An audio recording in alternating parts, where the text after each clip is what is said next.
في هذا الزمان يريدون الحرية. Азыркы учурда адамдар эркиндикти каалашат, бирок ошол учурда чыныгы эркиндик эмне экенин айырмалап билишпейт. Анта абдун аслан я ахи. О бир тууганым, сен башынан эле кулчулук кылуучу пендесиң. Анткени Аллах Таала бизди өзүнө гана кулчулук кылыш жараткан. Каалайбызбы, каалабайбызбы, жаратканга кулчулук кылышыбыз керек. Анткени биз ага муктажбыз, ал бизди жоктон бар кылган. Кайсы бир инсан эми мен Аллах Таала кул эмесмин десе, анда ал жер жүзүндө жашабаш керек. Тамактанбаш керек, дем албаш керек. Оорубай коюш керек, өлбөй коюш керек, чарчабай коюш керек, суу ичпей коюш керек. Мындайча айтканда Аллах Тааланын тагдырынан чыгып кетиш керек. Андай кылуу эч качан мүмкүн эмес. Мына ушул нерсени билгенден кийин биз каалайбызбы, каалабайбызбы, жаратканга кулчулук кылышыбыз керек. Эми чыныгы эркиндик эмне? Анта хуррун иза кунта абдан лиллах. Эгер Аллахка кул болсоң, Аллах Таалага кулчулук кылсаң, ошондо гана чыныгы эркиндиктесиң. Чыныгы эркиндик бул Аллах Тааланын кул болуу. Анткени Аллах Таалага кул болуу бул бакыт таалай, бактылуулук, жыргал, шарафат, сыймык, кадыр барк, бейишке алып баруучу жол. Al-hur alladhi yuriduhu an-nas fayakunu 'abdan lish-shaytan. Адамдар каалаган эркиндик акыры шайтанга кул болууга алып келет. Адамдар эмнени каалап атышат? Аллах Таалага сыйынбоону, Аллах Тааланын буйруктарын аткарбоону, тыюуларынан тыйылбоону, өзү каалагандай жашоону, адамдарга зулумдук берүүнү, адалбы, арамбы айырмасы жок курсагына алып кирүүнү, мына ушул нерсени каалап атышат. Бул нерсе эмне? Бул нерсе шайтандын жолу, бул нерсе тозокко, түбөлүк азапка алып баруучу жол. Аллах Таала мындан сактасын. Бул чыныгы эркиндик болуп эсептелинбейт.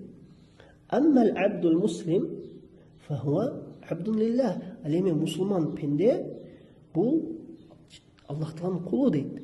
А мусулман пенде ким? Аллах Таалага моюн сунган, Аллах Таалага баш ийген, буйруктарын аткарган, тыюуларынан тыйылган, жалгыз өзүнө эч ким эч нерсени шерк кылбай, пайгамбар саллаллаху алейхи вассалам көрсөткөндөй сыйынган. Мына ушул Аллах Тааланын кулу болуп эсептелинет. Ва убудиятуллахи хия ал-хуррия as-сахиха. Аллахка кул болуу чыныгы эркиндик дейт. Мына ушул чыныгы эркиндик Аллах Таалага кул болуу. Анткени Аллах Таалага кул болгон адам эки дүйнө бактылыкка жетет. Аммал انطلاق والانحراف فهذا ليس حرية، هذه عبودية للشيطان. Ал эми чектен чыгуу жана адашуу бул эркиндик эмес, бул шайтанга кул болуу. Аллах Тааланын буйруктарын аткарбай жүргөндөр, тыюуларынан тыйылбай жүргөндөр, адал арамына карабай курсагын алып кирип аткандар, адамдарга зулумдук кылып аткандар, өзү каалагандай жашап аткандар, Аллах Таала баш ийбей. Бул эмне? Бул шайтандын жолу туугандар. Бул чыныгы эркиндик эмес.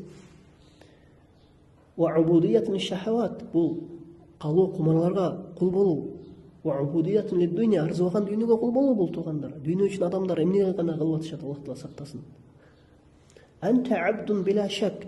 Сен эч бир шек күмөнсүз кул болуп саналасың дейт. Пенде эч бир шек күмөнсүз кул болуп саналат. Имма ан такуна абдан лиллах. Же Аллах Таалага кул болосуң. وإما أن تكون عبدا للشيطان. جي شيطان أقول بوسم.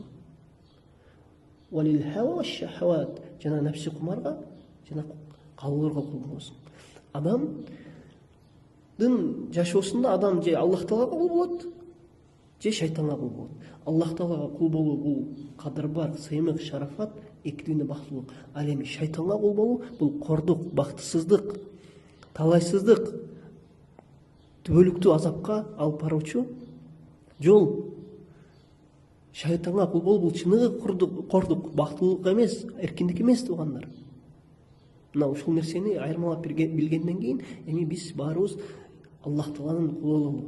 Кайсы бир инсан чыныгы Аллах Тааланын кулу боло турган болсо, ал эки дүйнө бактылыкка жетет. Адамдын жүрөгү тынч болот, ал адамдын жүрөгү амандыкта болот, бейпилдикте болот, кенен болот ал адамдын жүрөгү, каниеттүү болот. Ал эми кайсы бир инсан шайтанга кул боло турган болсо, ал эки дүйнөдө бактысыз болот. Бул дүйнөдө кандай бактысыз? Анын жүрөгү тардык, бактысыздыкты сезүү, талайсыз болуу, сыгылуу, аза чегүү, каниетсиз болуу, мындайча айтканда бүткүл бактысыздын сыпаттары чогулган. Ал эми кыямат күнүндө түбөлүк тозокту. Ал эми Аллахтын кулу болгон адам кыямат күнүндө түбөлүктүү бейиште. Аллах Таала баарыбызды чыныгы Аллах Тааланын кулу болууну насип кылсын.